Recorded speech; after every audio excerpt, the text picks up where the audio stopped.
Hello, everybody. It's Stephen and Walter here for another episode of So Chatty, and it's November the 21st, 2025. We're getting closer to into Christmas, and was it next weekend is American Thanksgiving, and then all hell breaks loose because that's the unofficial start of the Christmas season, at least in the States. Of course, if you go into the stores right now or turn on your radio, you hear Christmas music, you see Christmas sales and everything out already. They've been advertising Black Friday sales for a month or longer. So, yeah. But anyways, 'tis the season. So, what have we been working on? Well, speaking of Christmas, I did this as a palette cleanser. It was, well, it wasn't that quick, but it wasn't that hard. It's a tanned? There's a new word. Tiled panel thing on my embroidery machine. It's actually thread painting, and the whole thing is all thread. The only part that's not thread is the backing fabric, which is just a plain black cloth that's stitched on. And I think it turned out pretty good, and pieces matched up perfectly. Well, because you have to sew those four panels together. And I put a layer of battleizer and a backing fabric, and the backing fabric is what I used as well for the binding. And I did a conventional binding. A lot of times you can take these things and, turn them inside out, pull them through, like what they call that, the pillowcase method or whatever. But I really don't like how they turn out when you do that. I find that the edges look a little warped or that kind of thing. And then when you have to join that little piece together, I can never get it. So it's absolutely perfectly flush. So I'd rather do just the conventional binding. And I think this one turned out pretty good. What do you think? Yeah, it looks good. Oh, yeah, looks good. Okay, there was an old TV show with it. Yeah, it looks good. Always said, yeah, that's nice. Or something, short word answers. Anyways, yeah, I think it was an OESD design. I think it was called Christmas Cardinal Night or something. So it does take a while. Each one of those little panels do take some time, but I'll talk more about that next week on the Idiot Quilter, because I did have a little problem, but it worked out fine. Okay, so what has Walter been working on? Well, last week I started a shirt, and I've gotten reasonable amount done. It's actually, it doesn't show it very well. I closed the front up, so to speak. No buttons. No buttons. Yeah, so it's gonna be awkward. Yeah. So there you are. Yeah. So I've got the sleeves in. I've got it all pretty much all sewn up. And that's the fabric that was called, wasn't it called, it was painting or something? It was or brush stroke, or no, it was like northern snow or something. No, I didn't think it was called that. Yes, I thought it was called something about with painting. No, it didn't. It was okay, fine. Snowy North or North Snowy. Isn't that the stuff you got over at Annie's? Yeah, it's a line where it's got like this is part of it, and it's got if you let me run upstairs, I'll get the salvage. No, here. Let's use modern technology to determine this. She probably doesn't have any left. No, I'm not going to her. Okay, hold it up. Just so I can get.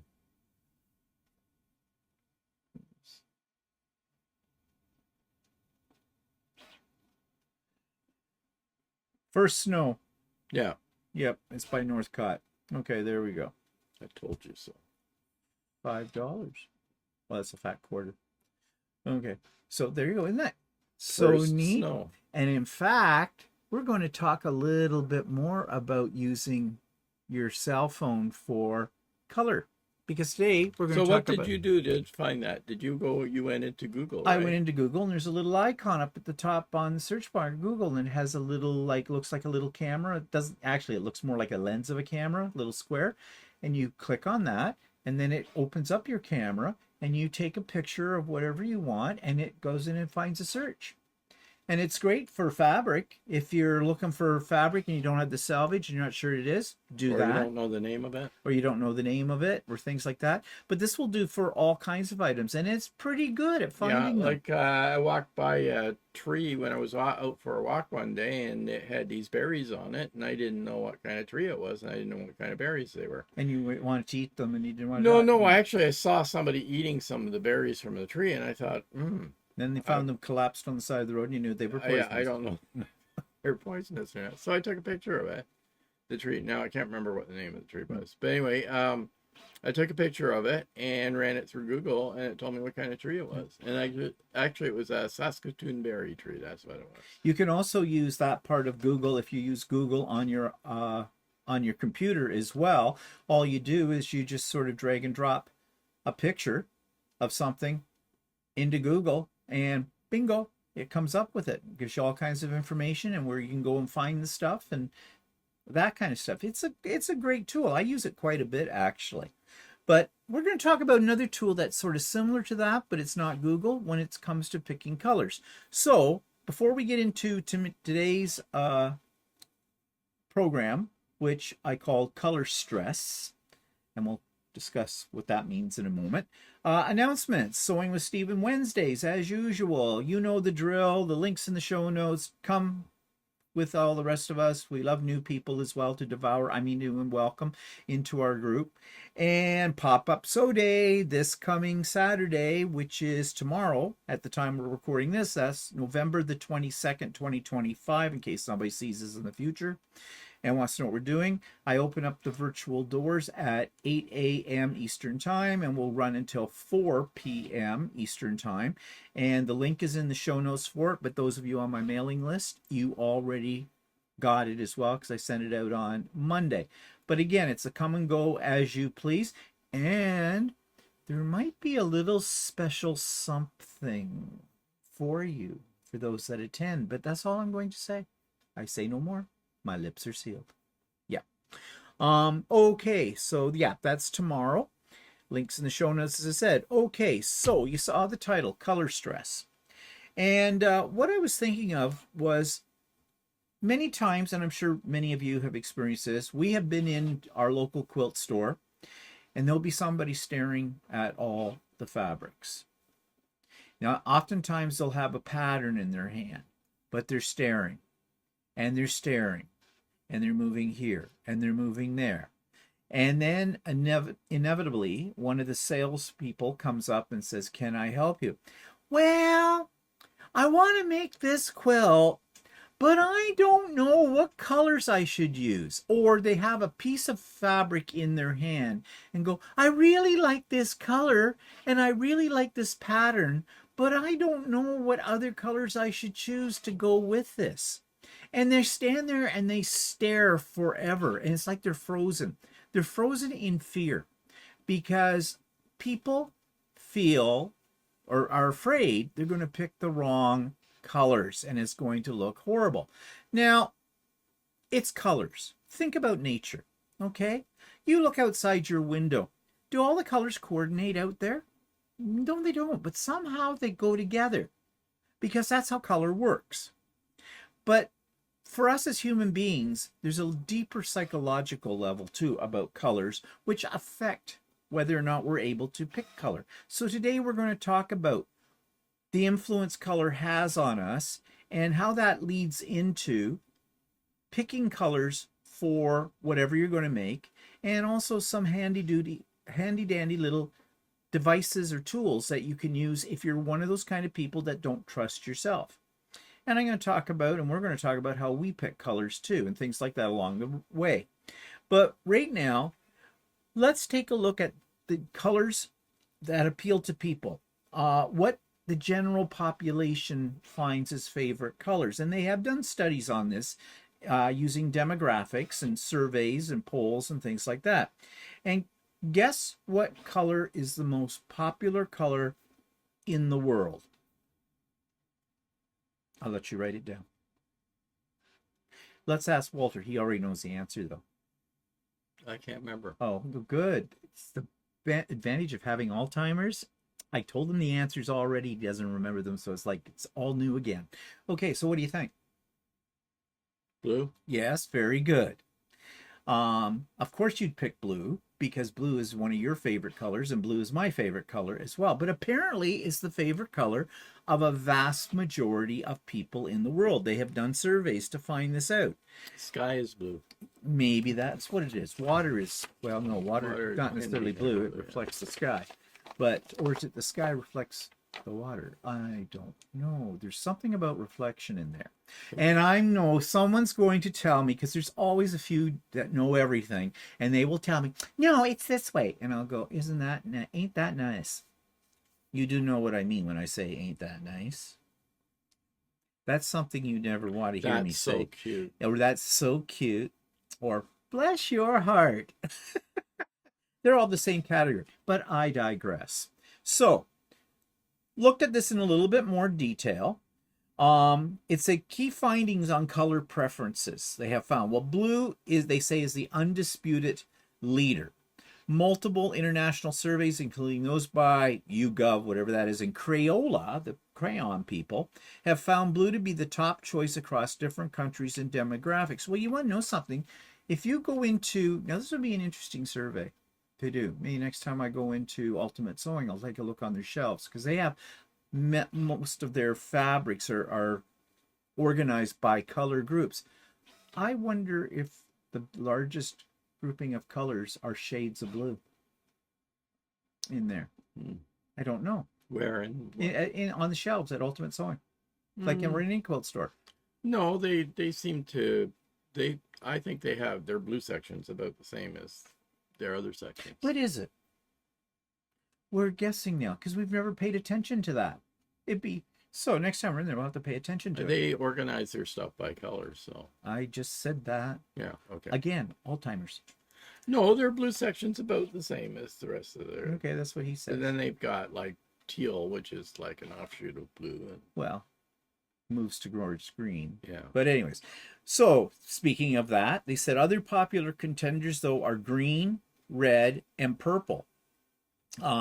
This is often ranked as the next most popular colors, though their exact ranking varies by location and demographic group. So I guess what they're saying there is within a certain demographic, green might be more predominant than it is in other ones. Now, I think green and red are very popular because they're Christmas colors. Yeah. So, also on the color wheel, which we'll talk about later, I think green and red are opposites on the color wheel and opposites attract. I think. Have to check that out. I'm not really sure. Now, what do you think the least favorite color is? Brown. You're close. A dark yellowishy brown. Oh yeah, that's right. Baby poop. Brown. Baby poop brown. Yeah, well, I can see why that's... Oh, I like this color. Well, that's almost a mustard yellow, but yeah. There's No, there's a bit of baby poop. poop There's a baby there. poop in Still there. baby poop. So, yeah. Now, gender differences they talked about. While both men and women prefer blue over any other single color, the preference is more pronounced among men. 40% of men versus 24% of women in the U.S. That's where they did this study. So 40% of the men like blue as the predominant choice, whereas only 24% of women use it. So women tend to show slightly more varied preferences, with purple being a significantly more popular choice among women than men. Well, I can see that because purple lends itself to lavender, that lends itself into the pinks. And now that brings up another question. Is that a societal training or norm? Pink for girls, blue for boys? Yeah. You have to think about these things. My mom always used to say she shied away from blue colors in the house because she said that's a cold color. Yes, it is. And we're going to talk about the temperature of colors in a minute. Now, there's cultural influences. I said color preferences can be tied to cultural associations. For example, in many Eastern cultures, red and yellow are considered lucky or auspicious. I know in the Chinese culture, red is a lucky color, I think. Yeah. But blue still often emerges as the overall favorite in general preference surveys. Blue is also considered to be a color of royalty, as is purple, too. Blue bloods. Blue bloods. Yeah, well, there you go. Where do you think get that expression from? Also, blue, historically, to make the color blue, indigo, that was very, very expensive at one point in time. That is why only the really rich could afford to have clothing made of blue. And they did because it was a status symbol. Look at me, peasants. I don't have to wear brown. I can wear blue because I'm worth it. I like L'Oreal. I'm worth just a little bit more. And then psychological associations, and I think everybody knows that colors have a psychological effect on us. The widespread appeal of blue is often attributed to its positive natural associations, such as the color of clear skies, which you already said, and calm water, which evoke feelings of peace, trust, and stability. But they say that ultimately, individual preferences are highly personal. Blue holds a universal appeal that makes it the world's most favorite color. Now, interesting, doing a survey, is there anybody out there who absolutely detests blue? If you do, I hate you.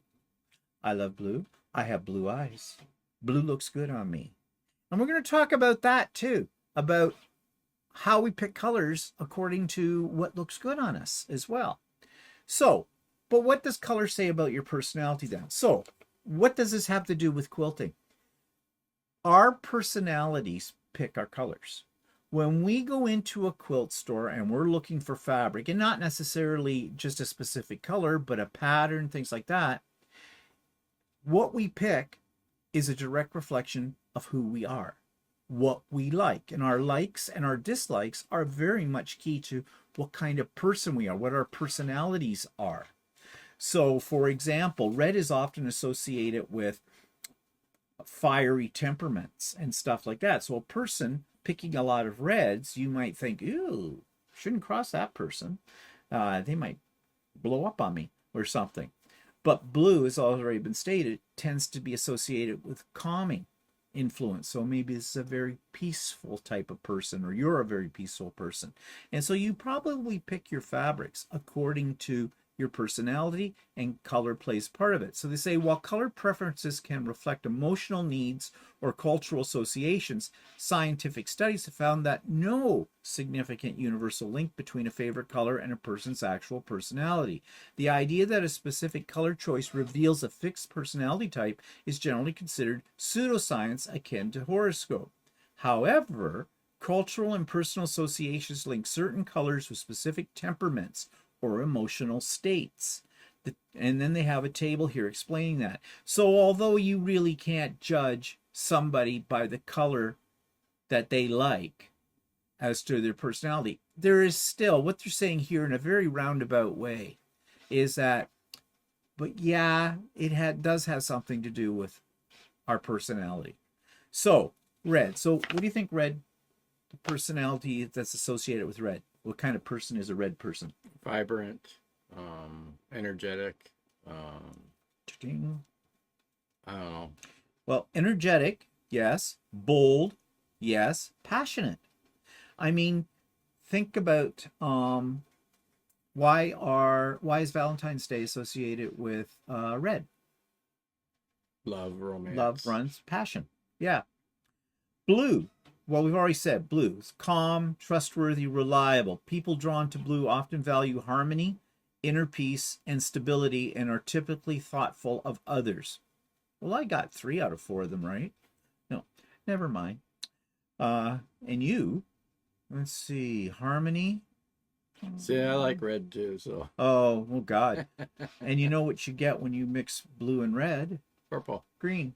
Oh, no, you get purple. That's right. Oh, never mind. Oh, well, okay. We'll jump down here to purple. You're talking about red and orange and, yeah. I know I'm talking about yellow and blue is green. That's right. That's right. Well, green. What do you think green means? I'm not sure what green means. Well, what do you associate the color green with? Grass. Yes. Or generally, draw it out, draw it out. Sounds like grass and trees. And what's all that called? That's all called... It's not the... Nature. That's it. Nature. Chlorophyll. All right, whatever. So green, balanced, down to earth, nurturing. Green is strongly associated with nature, growth, loyalty, and desire for balance in life. Okay, so what about a yellow? P. You try to get a little serious and it just doesn't work. What color is it for asshole? Well, that would be brown. Yeah. Okay, yellow, optimistic, happy, creative. Yellow lovers often enjoy learning and sharing knowledge, bringing a sense of warmth and energy to their surroundings. Tweety bird. Yeah, ta-ta-ta, putty-tat. Yellow is the one color I have the least in my collection of colors. I like yellow, but I tend to not. I don't tend to it's create not something that I would. I tend not to wear yellow stuff. No. Unless it's blended in with something like, your shirt or something. If it's part of something, yeah. But it's not a color I would reach for when I'm making a quilt a lot. No. But I don't hate it. And another one is orange. So what do you think orange means? These are getting harder. Pumpkin. Fall. Sociable. Enthusiastic, again, and adventuresome. Orange is linked to energy, creativity, and a need for social connection and challenges. Now, purple, artistic, unique, and individualistic. Those who prefer purple are often intuitive, value creativity, and may have spiritual or a mysterious side. Oh. Well, I like purple. Purple is probably my second best color. Purple, I don't know about purple. I like purple. It depends on the shade of purple. Yeah, see, that's aubergine. The other thing. That's the other thing with me is that, well, we haven't gotten into that yet, but I like vibrant colors. Yes, I do too. So I don't like pastel colors like Easter. Yeah, like lavenders. Like if I want purple, I like a nice bright purple or a nice really deep bluish purple. Yeah. Not a pale purple. But I don't lean towards purple. No. But I like purple. But I don't. Again, it's one of those colors. It's one of those colors that it tends to go well with blue. So yeah, it's one of those colors that is more. I won't necessarily just pick purple off the shelf type of thing. I like purple with a limey green. Halloween. I like the vibrancy of that. It's very, very bright, and I only use it in a Halloween kind of thing. But okay, black. I like black. So what does you think black say about it? I like black because if you take a vibrant color and stick it next to black, it really stands out.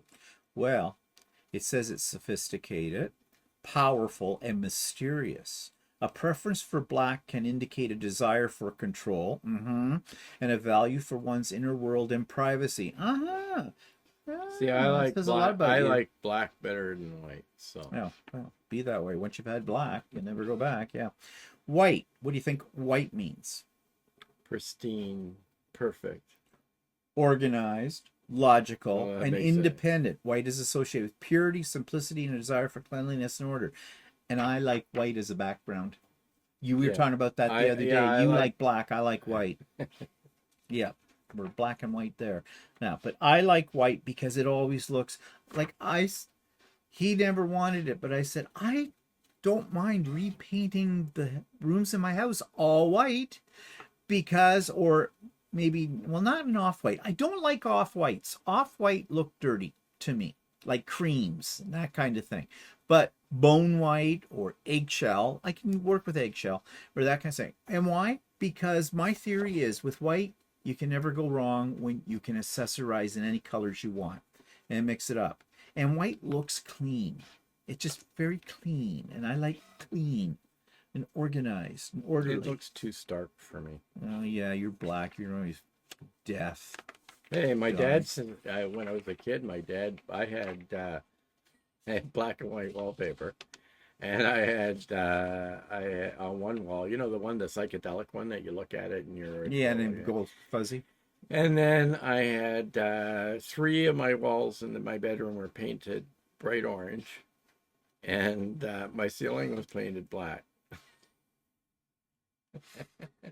But actually, that was the 70s, right? Yeah, it was, That actually, that color combination was in. I knew another guy who had his whole bedroom was painted like that too. I've actually wallpapered it in this black wallpaper with, I think it sort of had diamonds in it, and I think there was some silver and there was an orange in it too. and my dad was a painter, so like a wall painter. And my mom said, "Oh my God, we're painting the ceiling black." She says, "We'll never get it white again." My dad said, "Oh, don't worry, I can get it black. I can get it white again." So, Yeah, because black is very hard to cover up with like a white color. and then after I moved out, he painted it white Yeah, again. took him 3 times and 12 coats. But, No, he knew he could mix his paint fix. yeah. Okay, so knowing these colors and what they say about you, um, do you decorate and dress with your favorite colors, or have you ever had your colors done? Well, before we get to that, if we look around our house, and because we both said we like blue, you would probably think we have a lot of blue in the house, but actually, We did at one point. we do have blue here, there, and whatnot. But then, We used to have more blue. yeah, we did, and then you decided you want to go into more of the tans, and the browns, and I'm so sick of those colors. And then there's the guest bathroom that you decide to do in. I still to this day have no idea what that color is. It's sort of a lavendery blue. Yeah, I don't know. It reminds I me need of to my repaint grandmother's bathroom. The only thing missing in there is one of those toilet paper dolls, you know, the ones that had the crocheted little skirts and you stuck Well, I their did legs it in the to hole. match the curtain that was in there. Actually, we got to redo that bathroom. Yeah, we do. We have a lot of things we need to redo. But anyways, color. So now, years ago, the hairdresser I was going to at the time, well, actually, it might be the same one I'm going to now. I don't know. She had had her colors done. Now, I'm talking, this is probably the early 90s. And that was the thing. Everybody was getting their colors done. And so you went to somebody who was supposed to be an expert in this, which basically were no more of an expert than someone that sold Mary Kay, kind of a deal. And you paid them some money. I forget what it cost. And it was $20. Was it only $20? Yeah, well, $20 in those days, it's Yeah. like $100 now. But anyways, they would take it and they drape you in different colors, and it was based on the 4 seasons. I think now when they do colors, because they still do this, it's much more refined. It's not just 4 colors. It's like you might be a winter with hints of summer or something like this, whatever. And they would take this bunch of swatches of color and they'd throw them on your shoulder or hold them up to your face or put them on your head or whatever and hold the mirror up to you. And whether it was true or not, I still don't know. But they had you convinced that you would see a change in depending on the color. Apparently, I was a winter. And what were you? Winter. You were winter too. Which at the time I was told, well, winter's the best one because you can wear anything. No, it wasn't. It was like if I chose a red, I couldn't have an orangey red. Oranges didn't work well with me. Yeah, I don't know. I don't remember exactly. I do remember, but I don't. I think I got It was rid dark of blues and like reds, like the maple leaf reds that you have hanging behind you, but not an orangey red. it. No. Well, Right, does anybody so- look good in orange? Or browns didn't look good. But well, that's the funny thing because at that time when I had my colors done, I predominantly in my wardrobe I had browns, I had greens, dark greens, and blacks. Of course, I had a lot of dark colors with it, but what it says here is having your colors done refers to a professional personal color analysis to determine which clothing, hair, and makeup colors will best harmonize with your natural skin, eye, and hair tones. During the process, a consultant assesses your natural coloring to place you within a seasonal color palette like spring, summer, autumn, or winter, often using fabric drapes and sometimes including a personality questionnaire. The goal is to help you shop more confidently, enhance your appearance by minimizing imperfections, and make your eyes and skin look more vibrant. And I do know that when I wear blue, like if I was wearing that shirt, you would see my eyes better because it does bring out the blue in my eyes and that. And there's something about when I wear blue, I feel better. I don't know. It's psychological. Whether there's any truth to that, it's just the way I feel, but does it matter? it's I the way I tend to feel. lean towards blues, but Yeah, so we oftentimes both wear blue at the same thing and look like we should have a little name tag saying, "Hi, happy to serve." Yeah, like whatever on there. So, what to expect though? If you've never had your colors done, they say a consultant will examine your natural features like skin undertone, warm or cool, hair color, eye color. Trump should have had his colors done. What do you said? Orange looks good. And you, great pumpkin.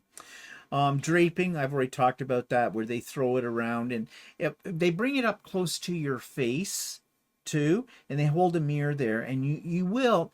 I don't know if it's just power of suggestion or not, but I do remember when they did that, I could see a difference when they held up a color, like say an orange, and then put a blue. well, I I could guess definitely see a the difference. thing is too. It also works on your color preference too. Yeah, of course. And then palette identifications. The analyst will identify your personal color palette, often based on seasonal system. Okay. And I got the set of cards, these swatches.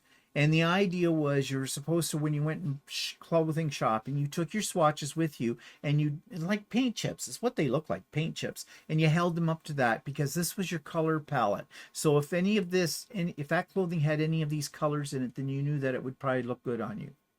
That was the theory. I used that about once.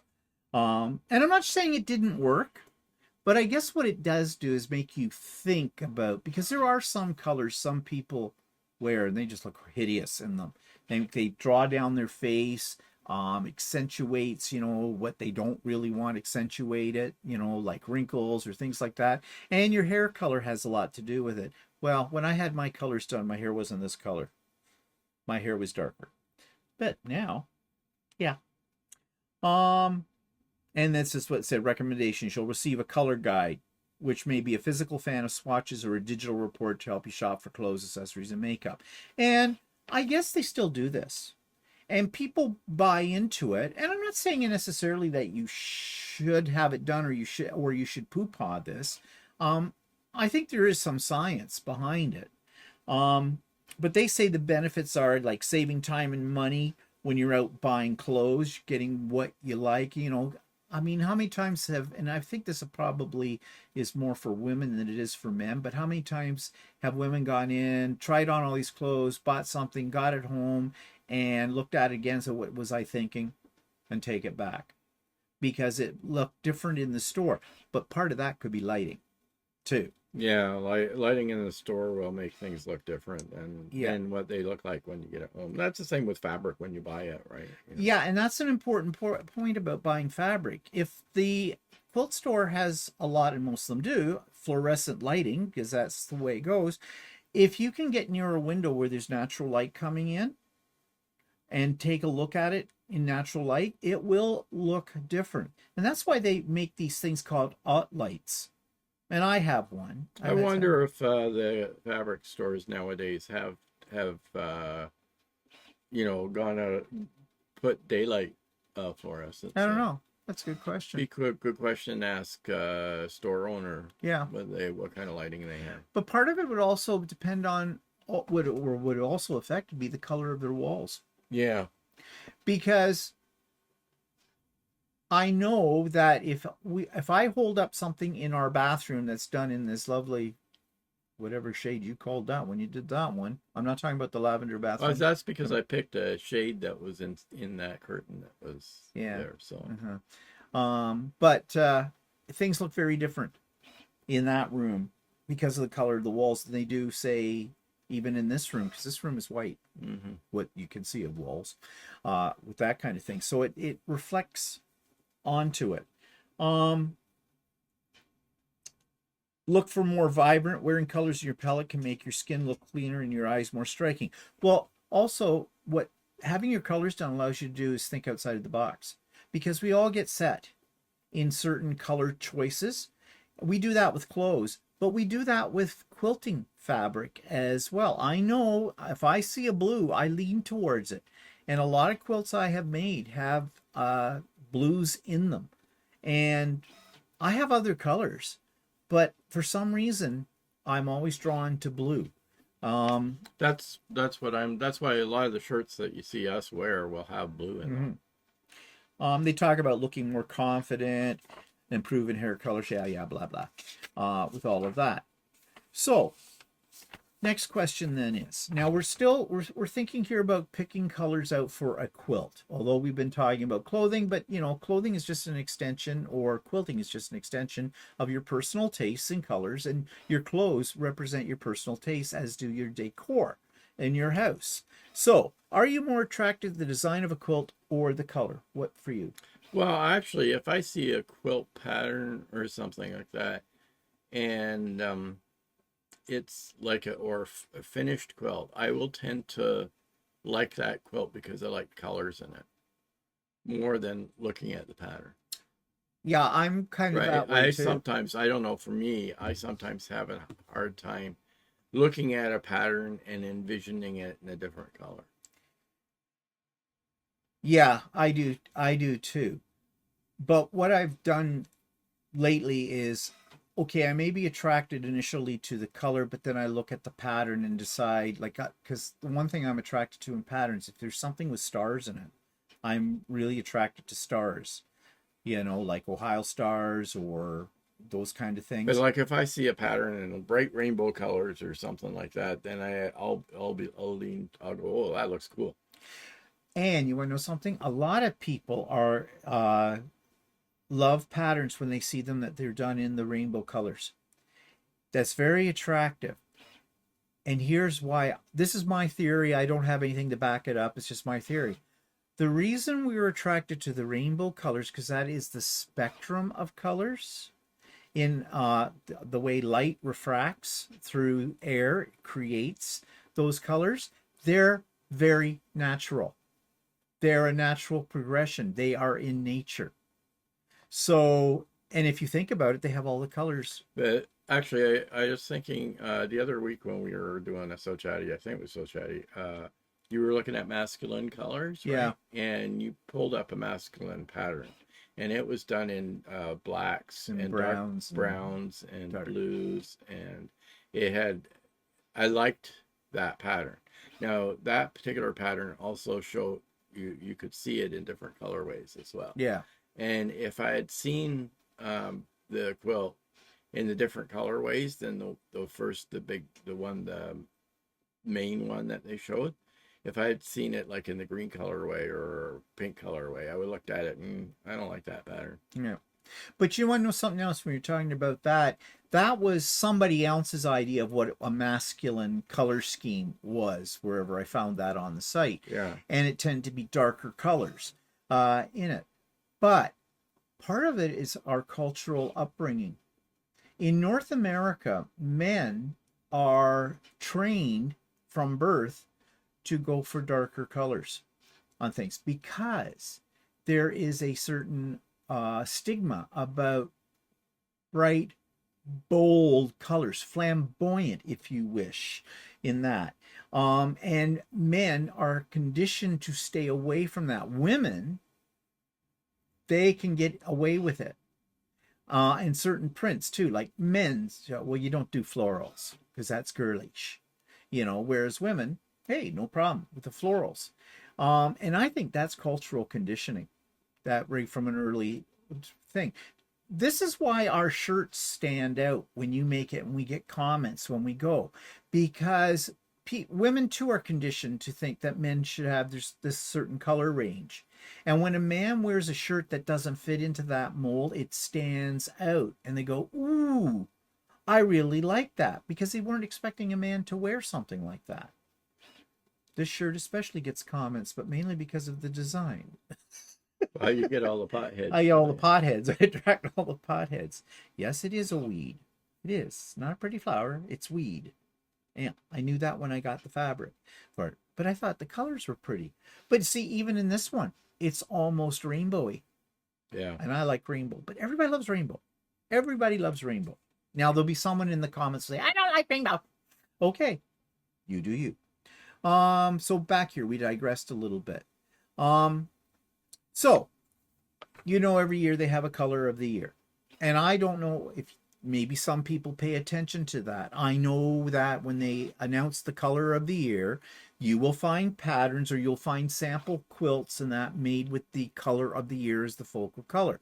Well, the color for this year, this 2025, was the Pantone color of the year for 2025 was Mocha Mousse. Now, it's not the color I like. I like what's in the clad. That looks delicious. It's probably actually paint. But that was the color this year. I did not know that. But the color for 2026, and this one, I really like this color. Ooh. Is Transformative Teal. I really like that color. I think that's stunning. Again, teal is, into the blue-green area. But I think that's a fantastic color. I mean, can I get that any bigger? And it says transformative, so does that mean like different shades of Well, teal? that's what I'm wondering, because it looks like it's like blending. Ombre or whatever. Yeah. But I'm wondering if that's just the way they took the picture and it's shadow, or if that is actually in the colors. Now, how do you capture that? How do you make fabric into that to get that look? I don't know. But I think that's a fantastic color. So keep our eyes open for Transformative Teal in a fabric store coming to you. Maybe. We'll see. Okay, so speaking of these colors of the year, so what is your favorite color combination? Like let's say you were planning to make a quilt or a shirt, and you're gonna, what colors would you be drawn to together to use really together? Really hard for me because what happens is like I make a shirt, I don't necessarily blend colors when I make a shirt, right? No. So that's hard for me to say. I do tend to lean towards blues and something else. But I also like things that are very colorful. Mm-hmm. Like, I've done some like that, or I tend not to go for white backgrounds. I tend to go for dark backgrounds. I know. See, I go for white backgrounds on it. But now my color combinations will definitely have blue in it, but then I would use something that's complementary to the blue. I mean, blue, teals, possibly a certain shades of purple in there. Of course, white in the background, but I have been known to also, along with blue, use shades of orange, because orange does go with blue.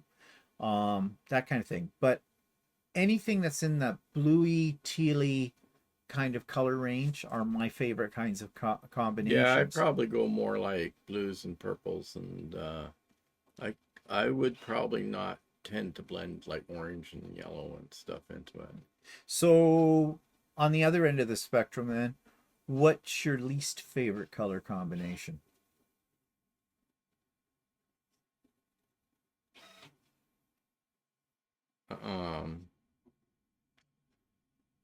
I can tell probably you. browns, beiges, and almonds. Yeah, I was going to say that anything with an off-white, because I already said to me off-white and creams look dirty. And browns, I tend to stay away from brown. Brown and yellow. I do somewhat like browns and blues, depending on what shades they are.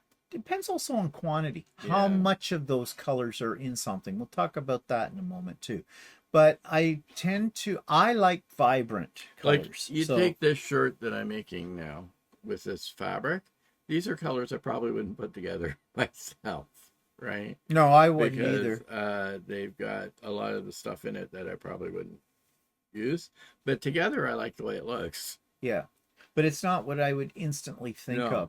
And that is one of the problems when you're picking colors out for a quilt or whatever you're making, because trying to find what's pleasing that you think is pleasing.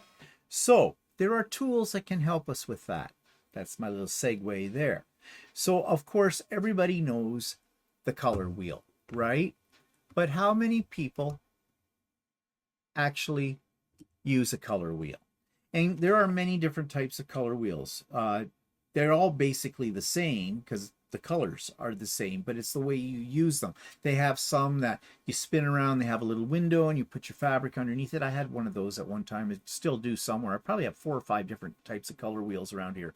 And you move the dial around and it'll tell you what colors that piece of fabric you could use with it. And then there's all the theories here, and I'm not getting into them because there's stuff like called complementary colors, analogous colors, split complementary, tertiary colors, and all this kind of stuff. And it gets very, very confusing. So like primary colors, there are 3 primary colors. Here they are: blue, red, and yellow. Those 3 colors make, using, depending on the portions of you use them, when you blend them together, if you were a painter, for example, will create the secondary colors. Like purple is a secondary color. This mustardy yellow is secondary. This darker green is a secondary. And of course, there is something to do with white and black being mixed into these colors, and you get hues and saturation. Color theory is hard. Color theory is hard. I actually taught a course once at my local quilt store, not quilt, craft store, when I was scrapbooking, on color theory. I had to do a lot of research and study up on it. It was not an easy thing to teach. It's very, very confusing. So, do I use a color wheel? Never. I have tried. When I want to look for a different color combination, I've used it for that. But basically, I never use a color wheel. I just find it mind-boggling. But some people find it very, very helpful. Now, oops, that's not the one I wanted. Just let me go here. So, color palettes. All right, you know, if you went in, you're going to paint something in your house, you would go to, you know, your paint store and you'd probably pick out color chips. Oh, there's another example here of another color wheel that I found, which is much more complicated. This one, actually, I have one like this too. You see here, they show you the shading in each of the colors. And then it has this wild little diagram, and if you point the arrow in a certain way to a certain color and you look in the row, it'll show you like what you need and what you can put together. And like I said, this gets very, very complicated. And there's primary, secondary, tertiary, and they talk about tertiary colors. I'm not going to get into that. And then shades. Shades are created by adding black. Tones are created by adding gray, and tints are created with white. So there's something else for you to learn. Now, I have seen this. I almost bought one once. This is actually for people for quilters. I think you could use it for other things too, but it has this color wheel, but it's all on instead of it being, you know, on the wheel, it's all out in these fans like color chips. And the idea is you would take these off to your quilt store when you're buying fabric, and you've pre-picked your colors that you want to go together, and then you can hold it up against the fabric and find what's close to that, I guess. I don't know if I've ever been in a quilt store I've seen anybody using anything. Then they talk about warm and cool colors. We know about that, and harmonies, color schemes, and they're showing you examples of different types of color schemes in this. I'm just going through it really quickly. Like primary color scheme. This one, like you've got your yellow, you've got your red, you've got your blue. Those are the 3 primary colors, and then they've got some other ones in here with it, like black and white go with everything. Analogous, complementary, a mess. Another mess. Tetrad color scheme. Like, see how complicated it gets? The words themselves. And then they talk here about mixing fabric collections for your quilt. Okay, It says, I still spurge on bundles or brightly colored fabric collection. Going cold turkey on bundles should never be a thing. Designers labor over choosing colors and patterns for fabrics with beautiful results. Many fabrics and collections only work well in their own collection. Ever try to match blues? Yeah, blue's a hard color to match. Use a few fabrics from a collection to build a palette from. Okay, I have done that. I have lots of fat quarter bundles. I like bundles because everything in the bundle usually goes together. But then, if you break up the bundle, you could run into a problem. And this is why Walter didn't particularly like the colors I picked in the quilt that's on the bed right now that I had to make the Stormy Sea for it now. Because I took 2 fabric bundles that were different designers, but I thought they would work together. And they did work together. Just it was not the color scheme that worked for us, really. But I did do that. And I don't know if that's a good thing. That can be very disheartening. And then they go on about other things there. But I was just showing you this to see how they were talking about and showing actual quilts where they've used a color wheel and that kind of thing. And the worst color combinations in quilting are subjective, but generally involve pairings that create visual dissonance, a lack of contrast, or unintended thematic associations like Christmas colors outside of the holiday season. Because what we're all been trained to see. If we see red and green together, it automatically brings up Christmas. If we see pinks and lavenders together, we think of Easter. So colors are associated with special events during the year as well. Red for Valentine's Day, that kind of thing. And even for seasons, silvers, whites, that kind of thing. Winter, oranges, yellows, browns, fall, pastel colors, spring. And I'm not sure what summer would be. Probably vivid greens and, fresh colors. Blues, maybe, and that kind of stuff. So we have all these associations because we have been trained to think of them in that way. And that makes it very difficult for us to break out of the box when we're looking at colors. And then they talk about lack of value contrast. Well, what they're talking here is, and the rule of thumb, if there is a rule, is when you're picking your colors for a quilt, you should have light, mediums, and darks, and some contrast in there. That's been the general rule for making quilts and making colors go together. And yeah, I usually follow that idea as well. But it has to do with your proportions as well, and that depends. There is no rule for proportions, like 1/3 or half light, a quarter, and the others. I don't know. There isn't one. There isn't one like that, or a certain percentage. Why do you have to do that? You don't. Oh, okay. But because of the way our eye works when we look at a quilt, what do you think? What would I think you need that sort of stuff when you're making like a 3D quilt, right? Yeah, but you kind of do need it in a regular quilt too, because your pattern, like for example, see this one up here? Which color is predominant in your eyes? What comes out? Black or red? I was going to say the white. Oh. The white, to me, is the first thing I see. Then I see the green. And so I'm seeing the lights, and then I start seeing the reds and the blacks, so I'm moving in more into the dark with it. I don't know, and the blue is more your mid-tone, maybe. Personally, as colors I wouldn't pick. Yeah, I know, that too. That one's ugly. See, there. Yeah, okay, but there is light, dark, medium, and dark. Because look, the dark blue, and then there's a medium blue, and then the white is the light, and this is a bit lighter, the bluey teal, the teal color, and that, and the yellow's definitely light. Maybe that would be more of a medium tone. It isn't cut and dry. No. But if you want to see a pattern, you have to have a certain amount of contrast. If this was all done in nothing but a light color with that white background, you wouldn't really see necessarily, you wouldn't see the half square triangles the same. that are part of the block. Yeah, but pattern. if you did it all in like a dark blue, or a dark blue and a medium blue or something like that. Well, yeah, you could do it that way too. Well, again, it's personal taste. I don't know what they were doing with that one.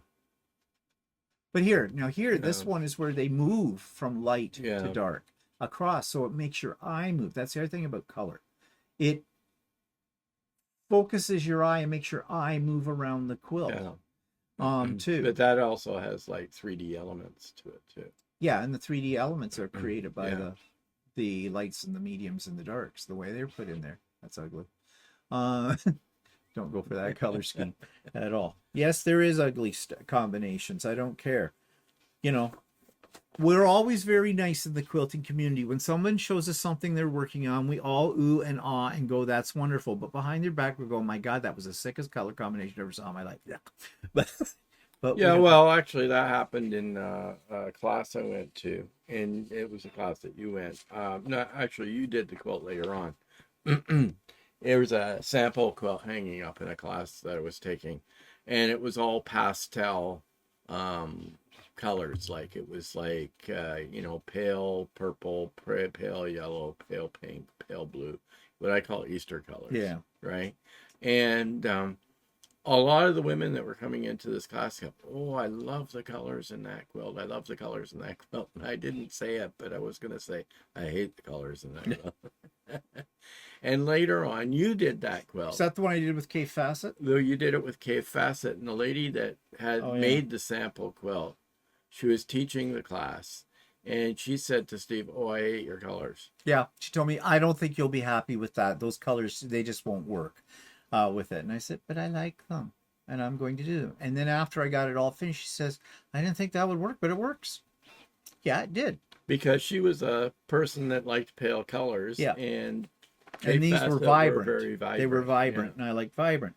But I think this may be a gross overgeneralization, but I have found that women in general tend to lean more to the more pastel colors. Now, I know that doesn't apply to everybody, so you don't need to write down the comments. No, I absolutely love vibrant colors. I hate pastels. Okay, that's everybody's choice. It's subjective, right?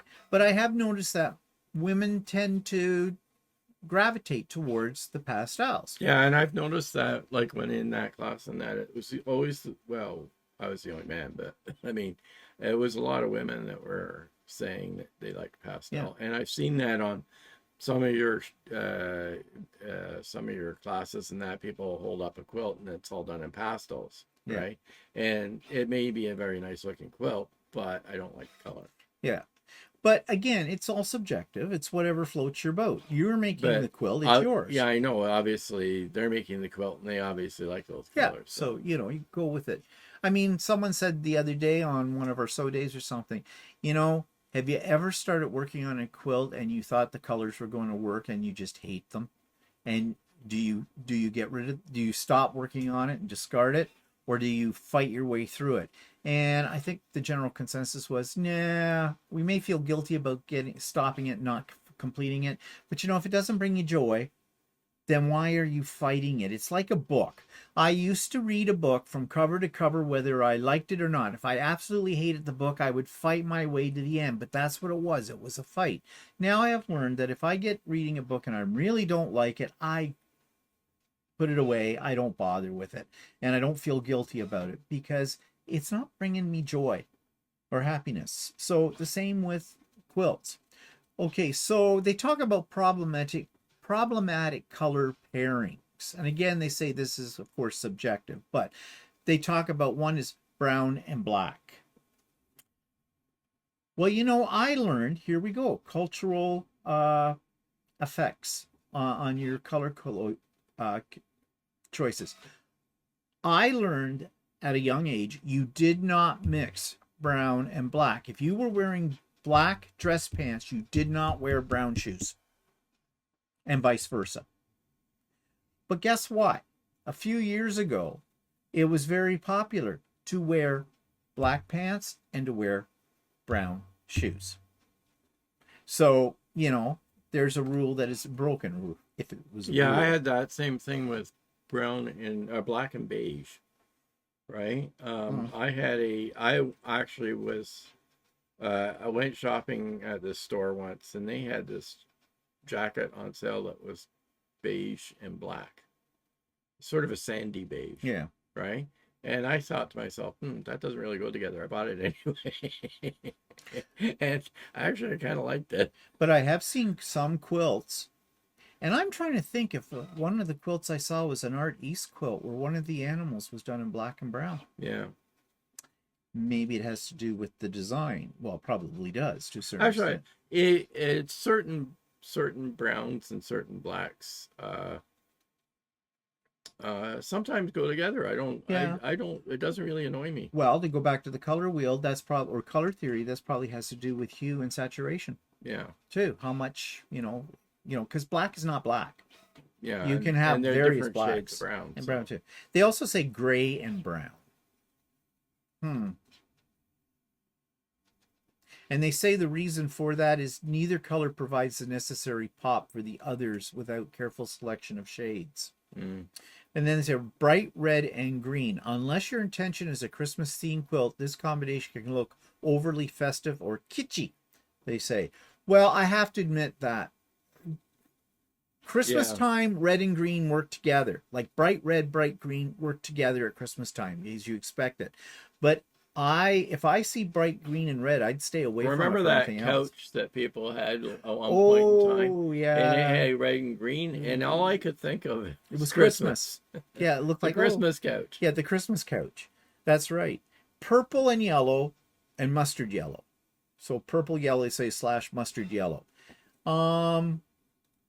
Says while complementary colors, they can create a harsh, visually vibrating effect or evoke specific themes like sports team colors if the saturation is too high and not balanced. So, yeah, I guess I could see that. Yeah, purple and yellow together without any other colors would be, yeah. I don't know. Now, they also talk about unintended visual effects, visual vibration or color chaos. Placing two or more highly saturated bright colors next to each other, like a bright red and electric blue, can cause a visual vibration or after-image effect that is hard on the eyes. This can be managed by using a neutral color as a resting place for the eyes or adjusting the saturation. Okay, they say that you should be cautious about this. Yes, I think you should. But I have seen some quilts that have that visual vibration, and it's kind of cool. Of course, it gives you a headache because it does. It looks like it's moving, like an optical illusion. Now, so all of these things to take into consideration. No wonder people stand in front of the shelves. Well, you know of why? fabric A lot of people are going to want to make this quilt, right? But they don't want to make a mistake. Yeah, which I was leading up to that, but anyways, you finish the sentence. Okay. So they stand there frozen. They don't know what to do. Where is their help? Well, we've already talked about the color wheel, but there are apps now in this modern day and age. So I looked up a few of them. Now, I don't use any of these, but one of the ones that's most let's display apps. Yeah, I know. Although there is one I'm going to talk about that I might use a little more often now that I've discovered it. Okay, there's this one called Pre-Quilt. If you've been into any quilting shows or big quilting shows with a lot of vendors, you may have seen a stall promoting Pre-Quilt. It is a subscription program. There's a certain limited free that you can do. It is an app. I don't know if I know it works on an iPhone. I don't know if it works on any others. But what it does is it basically lets you plan your whole quilt out. They have what they call block maker on it. They will do things. They'll create a block for you. You throw in the colors you want. They have color swatches to pick from and to use, and they organize them in shades and that and what will go together. You notice that the blues and the oranges here are together.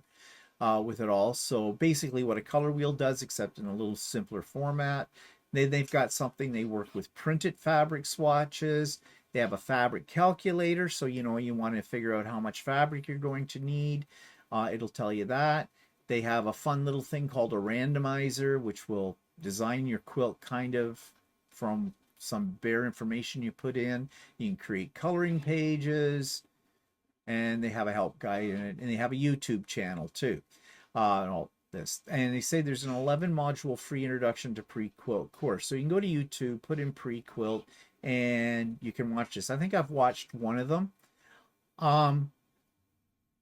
I don't use, as you'll find out in a moment, I don't use apps for a particular reason. Not because I have anything against them. If they help you, go for it. Another one is this one called Quiltography. This comes from the UK, I believe. And the links for these I've put down in the show notes too. So if you're interested in exploring them further, you can do that. Yeah, it's in the UK. It comes from the UK. This again, you have to put on your phone to use it. All they're doing here is showing you things about it. This is a seller. So they've got a yardage calculator in it. Stash manager. I don't know exactly what you do with that. But then they have block templates. But they have the colors and help you pick your colors. Auditioning fabric in it. And then create your own quilts on it. All that kind of stuff. And it has some other fancy features too as well.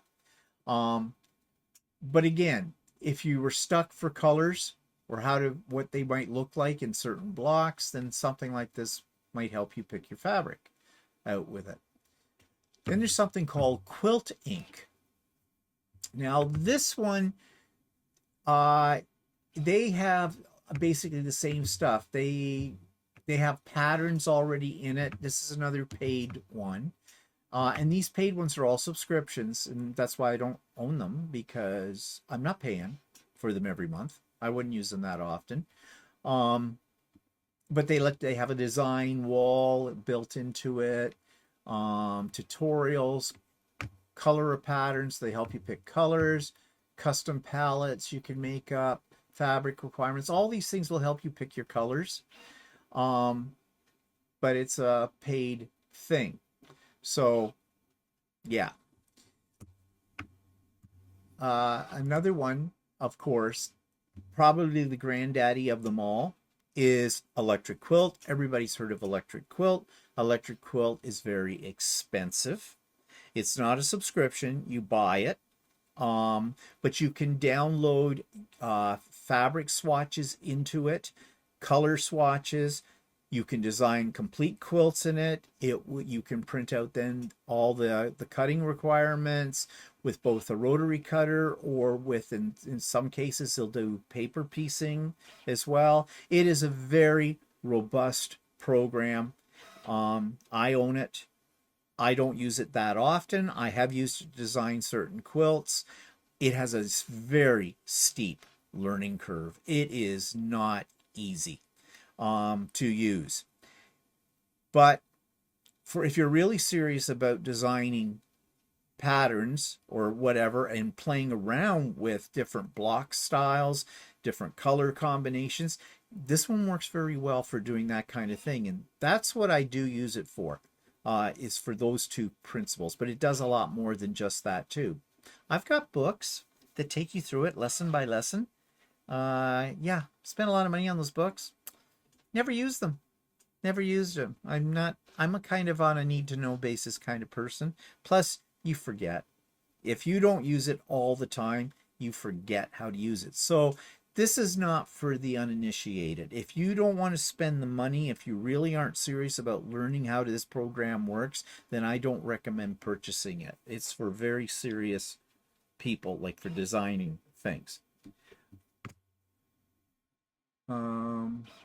Now, one I found, let me just pull it down, is an app. And this one I kind of like for a certain feature it has. That's not it. This is it. It's called Quilty Solid. And this one will work on your phone, but it'll also work on your computer. So if I open it, I can't open it from that. Hey, you just opened it. Oh, I did, but it's on the wrong screen. Okay. Just a second here. Bear with me while I got all my thingies to work in the proper way. Okay. I'm running out of disk space.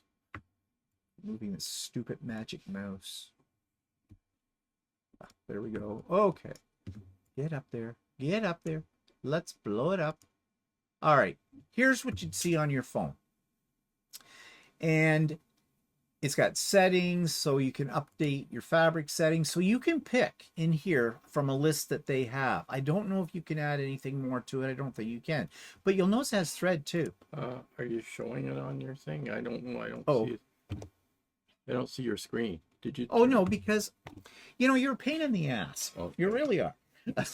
Great. Okay, here it is. So it has Orfill in here, and it also has DMC, embroidery floss. I have Filtech, which is glide thread as well. So you click on any of these that you use a lot of. Wonderfill is there, but fabric lines too.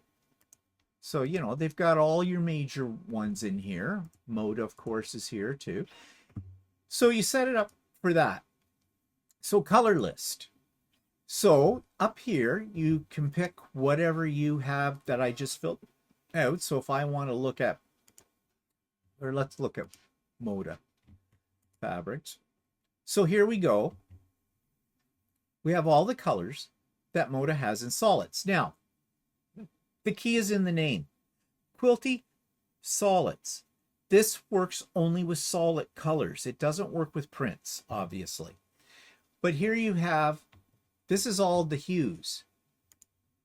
Then the colors that are saturated. Then your values. And it starts with the lightest right down to the darkest. And they have the color wheel.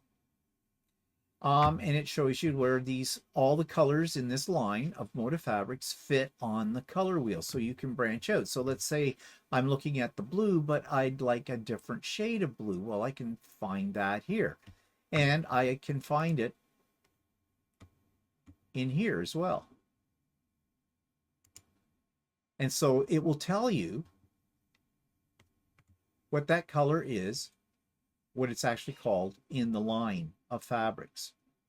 Because these companies that deal in solids, their solid line stays the same because they're solids. So, you know, and here because I had clicked on Orfill 50 weight, a thread that will go really good with this color up here with this elephant. What a color to pick. Let's pick the blue. Why? Because I always do.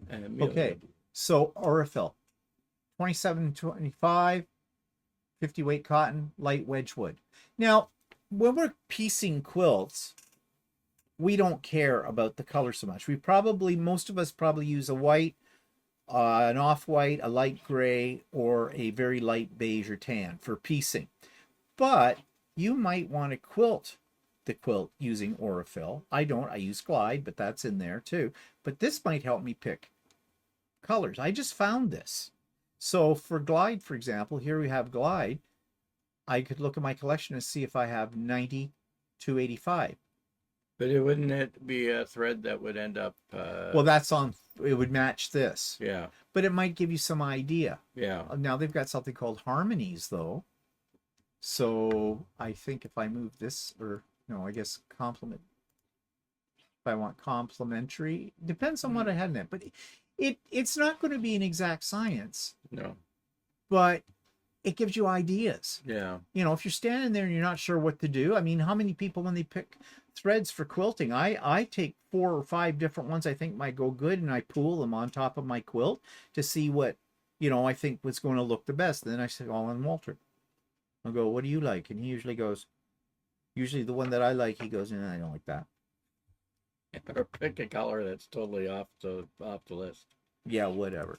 Then they have like palettes. You can create custom palettes for yourself. I don't have any here on that. And then there's a palette around. These ones you can play with, but this is the one that I really got excited about. Photo palette. So you choose an image. So I took a picture earlier today of our carpet that's in our rec room. So I took that. Okay. How do I get that to... Oh, it's not really working now. Anyways. Okay, I'm frozen. Yeah. Why am I frozen? Okay, that's not good. I have frozen up here. let's just drop this down and see if I can activate it. There we go. Okay, so I took this picture.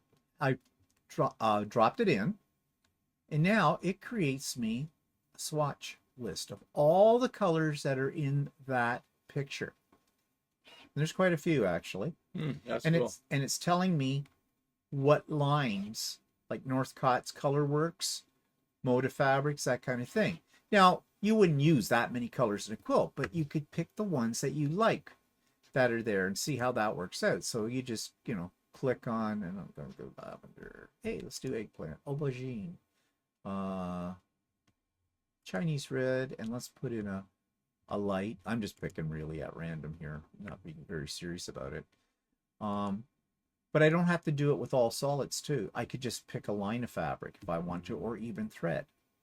So, okay, let's do Aurifil thread. Okay, so I've got these colors in my quilt, and if I'm going to quilt it, I might find something here that would work well with it, and it tells me which one to use. So I think that has a great deal of potential, and I didn't do it, but you could save that palette to your palettes, and then I could go in here and there'd be a list of them so I could remember it in the future. But what I really like about it is, you know how sometimes you go out and you see something and you go, ooh, that's an interesting color scheme. Take a picture of it. Go into this, figure out what those colors in the fabrics and things that you could get that are close to that. It might help you think outside of the box too for colors if you're always like I am, always picking the blues and that kind of thing. So this one, out of all the ones I've shown you, I think this one has the greatest potential. And guess what? This is absolutely free. You don't need a subscription for it. You pay nothing for it. And all you have to do is go to the App Store and put in Quilting Solid and download it to your phone. Now, will it work on anything besides an iPhone? Probably not. Not necessarily. It might work on an Android. They may have an Android app for it. A lot of times. Oh, they might, yeah. Yeah, the Google apps have similar things. Yeah, well, so you might be able to find it, but there are many other apps that you can get. Many of them are free. That you might find one that will help you if you're having trouble picking your colors. So another way people like to pick colors, let me get out of that and let me go to here. And I am famous for doing this, and oops, that wasn't what I wanted to do. Shoot. Bear with me. Come on, get up here, go over here. Go to that. This is the one I want to push. Okay. All right. Quilt kits. Now, there are pros and cons to buying a quilt kit. And I am usually attracted to a quilt kit first by the colors that I see. For example, Stormy Sea. Walter spotted it hanging up at Ultimate Sewing. Yeah. So, what attracted you to it? It wasn't primarily blue, but it had colors in it that I liked, and I think it would be colors that you probably would never have picked to put together. Yeah, exactly. So it was the color that pulled you in first. Yeah, it was. It was a color, the way it looked. Actually, primarily the color and the way it looked, like the pattern and everything. Yeah, okay. You're really pinpointing it there. No, so you mean the color. The color was I'm going initially because you went, oh, wow. Yeah. What was the oh, wow? The colors in it. And they were batiks. And then upon closer analysis, when I looked at it too, the same thing. The colors pulled me in. And because there are blues, but they're not like a blue like this. No, they were more of a greeny tealy. Well, everybody's colors, probably seen it because I've shown it here an umpteen million times as well. But yeah, so they pulled us in. Then I looked at it and saw the design. And I thought, oh, the design is really cool too. A sampler. So I said, wrap it. And then it's been hell ever since. But that's what attracted me to it as well. Now, it was a kit. If I had seen just the pattern, I wouldn't have done it. because I'd look at it and go, it's got too many different fabrics in it. I will never be able in 1,000 years to pick the right fabrics for it. So this is when kits come in very handy, is for things like that. Now, this is just a random site. I think it was Connecting Threads or something, just showing, like, there's all kinds of kits out there. And I'm just like, do you see anything here that's grabbing you that you'd say, oh, I saw a couple already. well, where? Which? Go back to the first screen. I like the one that says Leading Edge Quilt Kit, which has blue in it. Yes. Right. I like that one. Why do you like that? I like it because it's very modern. Yeah, I also like it's totally out of my color palette, but I like that one. Oh, this one. This one attracted me only because I thought of the CBC. Yeah. But and nobody expects Canadians to get a reference. New and clearance art house dot by dot cotton fabric. Oh, it's on sale. 40%. Light kit. And I like, even though they're colors I wouldn't pick in real life, but I like it for some reason. But I said this one has a very modern look to it. This one has a very retro look to it. Yeah, it does. It's that 50s look, 50s style kind of a thing. Oh, This one attracts me. Yeah, the Swallowtail Grove Horizon. I like that one because it looks like it has dimension to it. The colors that are picked in there, but this is an example of one where I think I would have trouble picking out the colors because they're also using patterns, and the patterns are kind of a principal part of the design of this as well, the way it looks. Well, they all look like they're half square triangles or whatever. Yeah, they're half square triangles, but I'm looking at the pattern in the actual print in the fabric with it too. But anything else jumping out? I kind of like this one, but not in those colors. No, I don't like that one. No, you wouldn't. I like the runner. Lady Eliza Brightly Bed Runner. They also have it in the quilt. Oh yeah, I see that. I like it in the runner better than the quilt. Yeah, bed runner and throw pillow cotton fabric kit. But you see, this is the thing about kits. You don't have to pick the colors. The fabric. Yeah, you don't have to pick the colors. It's all going to go together. What annoys me then is what if you pick by like this quilt that you say, oh, I like the colors in there, and then you get the kit and they have different colors in it. Does that happen? Yes, it has happened. And actually, you got to be aware of that. I don't think it happens a lot, but I have seen it where they didn't have the right fabrics, so they substituted other things in. And sometimes they will substitute a single fabric or a couple of fabrics within the bundle too, because they don't have enough of it. Yeah. And I don't know. You want to really check that through if you can to make sure. Because we saw the Stormy Seas quilt, right, hanging up in at the quilt store, and I said, "Oh, I really like that." And then they said that they had a kit of it, right? And and they had the same colors as what the example was. So, like, I would not have attempted that that quilt if it hadn't been a kit, because as I said, it was all batiks. I love batiks. But to pick out all the colors, and batiks are tricky when you use those, because this is where value is very, very important.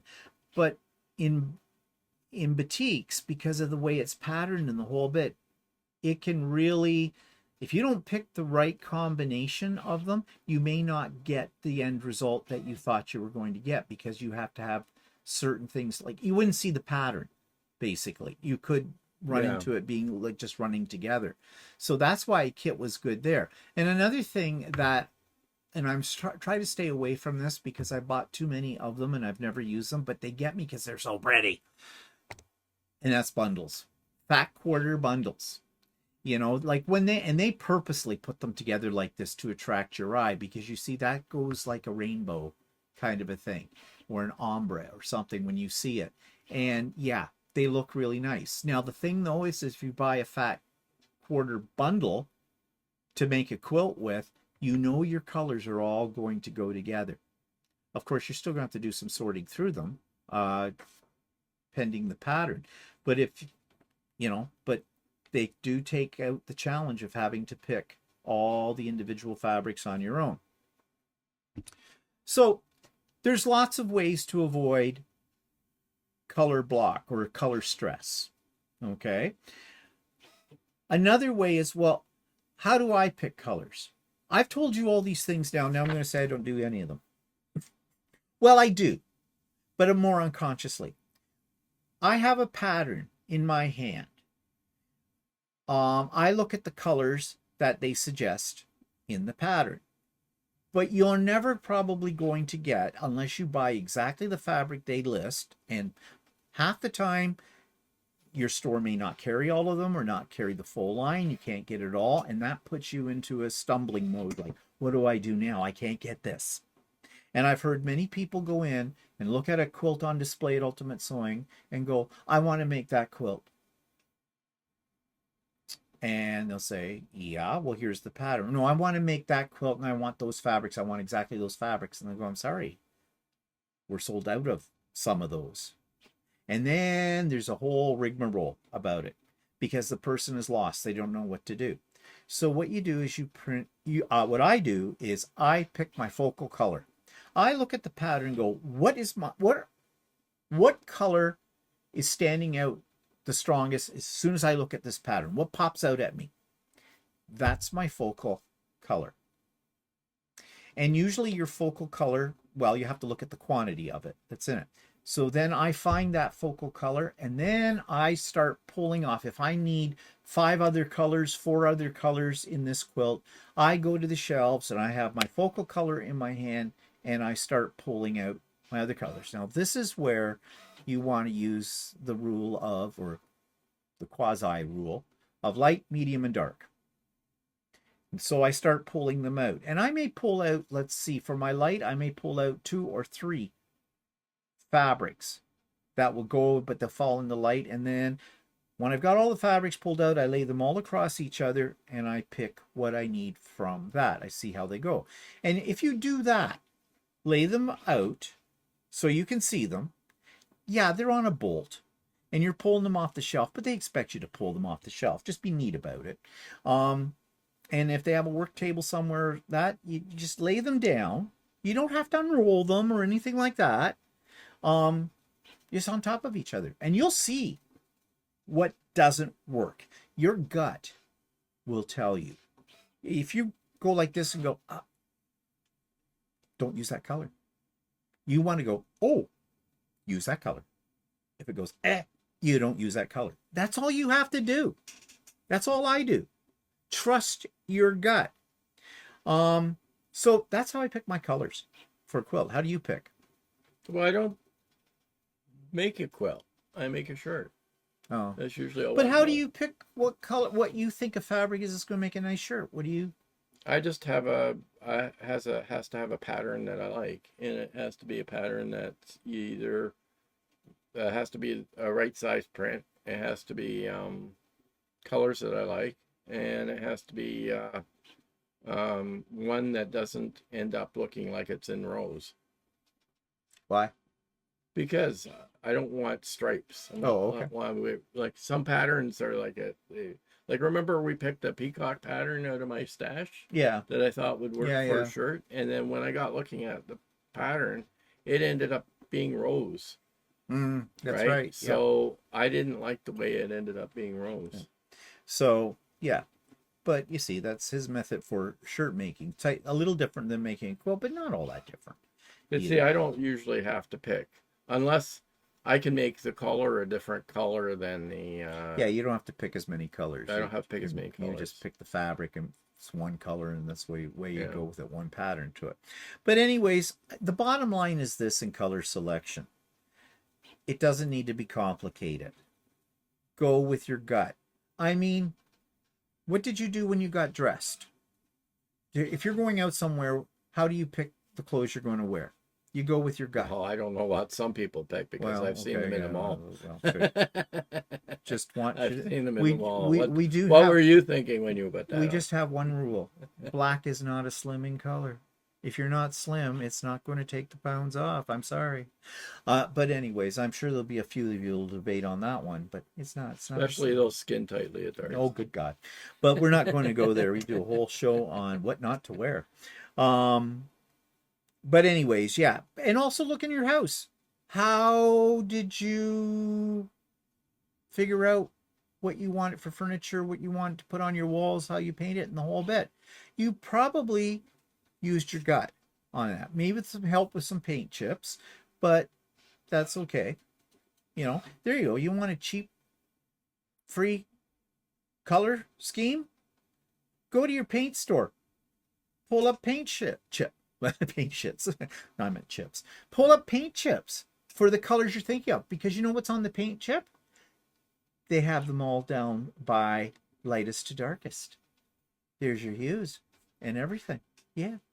So, you know, and some of them come with little brochures that show you what other colors complement those colors too. So your hardware store, your paint store can be a help in picking out your colors. But as I said, the bottom line is this: you already know what colors are going to work. It's innate. It's in us. It's in us. If it makes you cringe, don't use it. If it brings you joy, use it. That's all you need to know. And you can't make an ugly quilt. If you do that, you'll know. And remember, there are no quilt police. Well, there are, but they should be silent. And they're not your friend if they tell you otherwise. I mean, you have to love it. If you love it, that's all that matters. It doesn't matter if anybody else loves it. It's not a competition. Or is it? Depends. Anyways, yeah, bottom line. Any final words you would like to say about color and how not to be stressed out by it? Yeah, don't get too worried about it. Like, I mean, Yeah. if you're in a quilt store and you're hanging between two shades of a certain color, and they both sort of look good next to your quilt, then just pick one of the two. Just pick them. Because it doesn't really matter at that point, because they'll both go. It won't get any easier the longer you stare at it. Yeah. It's not going to change. I've seen lots of people in the quilt store, they have two greens, or they have two of one color, two different shades of one color, and they're putting it against another fabric that they've got, and they both look good. Yep. Right? But they can't figure out which one looks better. So just pick. Commit. Just commit to one. Commit to it. And don't worry about it. It'll work. It will work. It's only fabric. And actually, picking out your fabrics for a quilt should be an exciting and fun time, too, because there's so much to pick from. Don't let it and if you bring it immobilize home you. and you decide, no, that's not it, go back to the quilt store and get something else. Get something else. Yeah. So, okay. So I hope we've inspired you with some ideas and things like that today. And what are we talking about next week? Already, do I know? No, I don't know. I don't know what we're talking about next week, but we will talk about something. We always do. So don't forget about the pop-up sew day tomorrow, Saturday, November the 22nd. Doors open at 8 a.m. Come anytime you wish, go anytime you wish, that kind of thing. And of course, Sewing with Stephen on Wednesdays as usual. Okay, have a good weekend, and we'll see you all again soon. Say goodbye, Walter. Goodbye.